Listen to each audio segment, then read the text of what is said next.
New tonight, a man from Holly Hill facing a felony after police say he threatened to kill city council members if they raise property taxes. Fox 35's Marie Edinger spoke with the First Amendment attorney about this. He says comments like this have gotten extra scrutiny following the death of Charlie Kirk.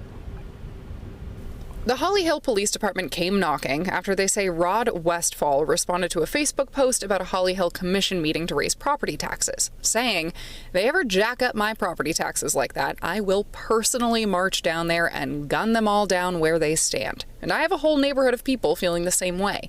The world isn't going to be something where you just rob everyday hardworking people. Westfall's arrest report says when police came to arrest him, he told them he believed he was exercising his First Amendment rights. So I asked a First Amendment attorney about that. I think it's somewhat of a close case. Larry Walter says courts will weigh whether Westfall was making what the courts consider a true threat. His arrest report uses that exact phrase. There are political undertones or rhetoric, hyperbolic statements contained in the so-called threat. That's going to make it less likely to be perceived as a true threat and instead some kind of political activism.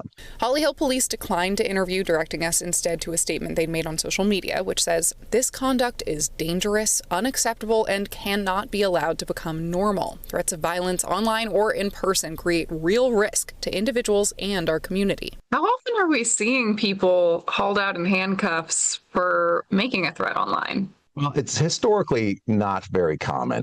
But, he says, we're in kind of a sensitive time following Charlie Kirk's murder. Have been, somewhat of an uptick of knocks on the doors by, FBI and people getting terminated from their jobs based on their political speech, what they believe to be political speech, or what could be interpreted as threats. Marie Edinger, Fox 35 News.